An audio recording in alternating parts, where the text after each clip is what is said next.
ಚಿಕ್ಕಬಳ್ಳಾಪುರದ ವರದಹಳ್ಳಿಯಲ್ಲಿ ಹಕ್ಕಿ ಜ್ವರದ ಮೊದಲ ಪ್ರಕರಣ ಪತ್ತೆ ಆಯಿತು. ಈ ಬೆನ್ನಲ್ಲೇ ಇನ್ನಷ್ಟು ಆತಂಕ ಜಾಸ್ತಿ ಆಗ್ತಾನೇ ಇದೆ.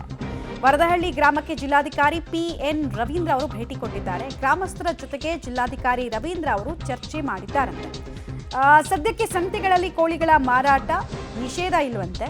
ವ್ಯಾಪಾರ ವಹಿವಾಟಿಗೆ ತೊಂದರೆ ಆಗುವ ಕಾರಣ ನಿರ್ಬಂಧ ಇಲ್ಲ ಅಂತ ಹೇಳ್ತಾ ಇದ್ದಾರೆ.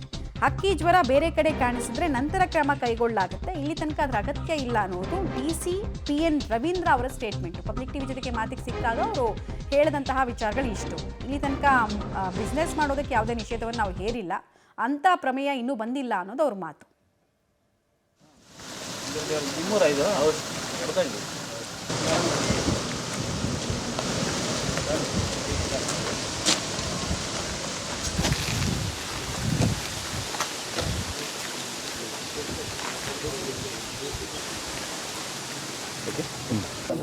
ಬ್ಯಾಟಿಂಗ್ ಮಾಡಿಬಿಟ್ಟು ಬಂದ್ಬಿಟ್ಟಿದೆ. ಎಷ್ಟು ಕೋಳಿ ಸಾಕಿದ್ರಪ್ಪ? ಎಲ್ಲ ಕಂಟ್ರೋಲಿಗೆ ಬಂದಿದೆ. ಮತ್ತೆ ಇದೆಲ್ಲ ಕ್ಲಿಯರ್ ಸ್ಯಾನಿಟೈಸೇಷನ್ ಆಗ್ತಾ ಇರೋದನ್ನು ನೋಡ್ತಾ ಇದ್ದೀರಾ. ಶುಚಿತ್ವ ಕಾಪಾಡೋದಕ್ಕೆ ಜಿಲ್ಲಾಡಳಿತ ಮುಂದಾಗಿದೆ. ಮತ್ತೆ ಎಷ್ಟು ಕೋಳಿಗಳು ಇನ್ಫೆಕ್ಟೆಡ್ ಇದಾವೆ, ಮತ್ತೆ ಅವನ್ನೆಲ್ಲ ಹೇಗೆ ಅಂತ್ಯ ಸಂಸ್ಕಾರ ಮಾಡಲಾಗಿದೆ ಅದೆಲ್ಲವನ್ನ ಮಾಹಿತಿ ಪಡ್ಕೊಳ್ತಾ ಇದೆ. ಮತ್ತು ಗ್ರಾಮದ ಸ್ಥಿತಿಗತಿ ಹೇಗಿದೆ, ಆಮೇಲೆ ರೋಗ ಲಕ್ಷಣಗಳು ಗುಣಲಕ್ಷಣಗಳು ಇನ್ನಷ್ಟು ಸ್ಪ್ರೆಡ್ ಆಗಿತ್ತು ಅನ್ನೋದರ ಇನ್ಫಾರ್ಮೇಷನ್ ಫಸ್ಟ್ ಹ್ಯಾಂಡ್ ಆಗಿ DC ಸಾಹೇಬ್ರೆ ಸ್ಪಾಟ್ಗೆ ವಿಸಿಟ್ ಮಾಡೋದ್ರ ಮೂಲಕ ಮಾಹಿತಿ ಪಡ್ಕೊಳ್ತಾ ಇದ್ದಾರೆ ಗ್ರಾಮದವರಿಂದ.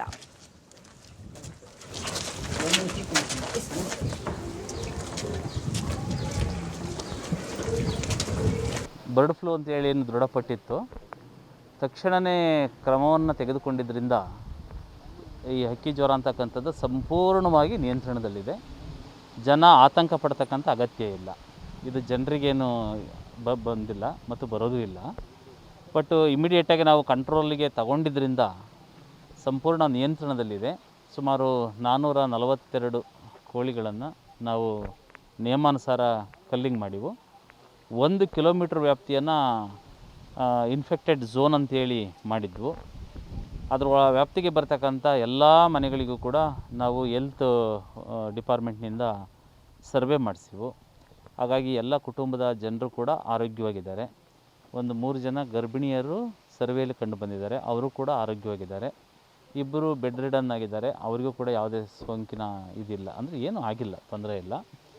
ಹಾಗಾಗಿ ಈ ಗ್ರಾಮಕ್ಕೆ ಬಂದಂಥ ಸಂದರ್ಭದಲ್ಲಿ ನಾನು ಇಡೀ ಗ್ರಾಮವನ್ನು ಸುತ್ತಾಕೊಂಡು ಬಂದೆ ಮತ್ತು ಎಲ್ಲ ರೈತ ಬಾಂಧವರನ್ನು ಕೂಡ ಮಾತಾಡಿಸಿದ್ದೀನಿ. ಜನರು ಕೂಡ ನಮಗೆ ಸಹಕಾರ ಕೊಟ್ಟಿದ್ದು ತುಂಬಾ ಸಹಕಾರಿಯಾಗಿದೆ.